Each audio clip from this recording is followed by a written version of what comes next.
As kids start the new school year, mental health will be on the minds of many parents. Catholic Charities is reminding parents of some good coping tips for back-to-school jitters. And we're joined right now by Allie Medina, the Behavioral Health Program Supervisor at Catholic Charities. Allie, thank you for being here. Thanks for having me. All right, so it is that time. We are end of summer, and I know I've got two teenagers. I've got a senior, and I've got an incoming freshman. So the jitters are there, perhaps maybe for more so the freshman than the senior.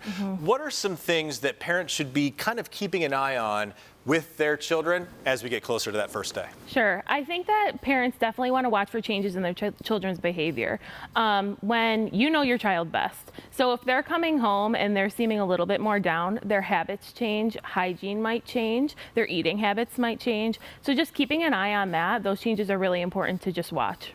Let's, if we can, maybe talk about the role of social media and cell phones. I know there's a big statewide effort to maybe take the cell phone out of the classroom. What do you make of that? I do see the side of safety, and I think that kids feel more safe when they have their phones with them. But I also see the side of social media throughout the day and causing issues throughout the school day.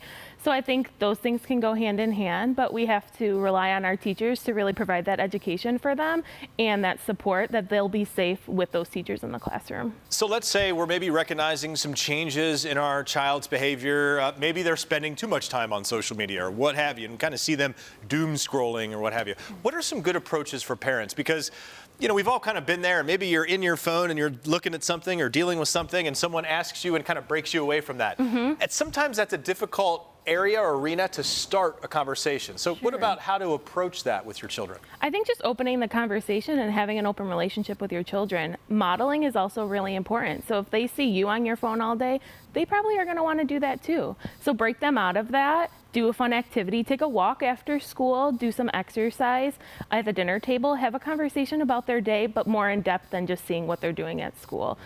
And while we're talking about back-to-school jitters, it's not always just the students and the kids. It could be the parents too, right? What is the advice you offer to them if maybe they're feeling the anxiety? Yeah, I think the most important thing is an adult that is dysregulated can't regulate a dysregulated child. So you have to regulate yourself first. If that's taking 5 minutes in the bathroom and listening to your favorite song or taking deep breaths to yourself, that's really important before you can regulate your child. How about, we know that after the first day of school, some will be coming home with homework, but certainly after the first couple of days, everyone's going to get that homework. And I'm sort of envisioning that first couple of weeks of school, maybe parents at the kitchen table and the kids aren't really in the swing of school yet. And so maybe getting that homework done is a challenge. How about approaching that without the tears, maybe? Yeah, I think establishing a routine is very important. At least packing for the day before. Completing their homework, but also preparing for the next day, making sure that the morning goes smoothly.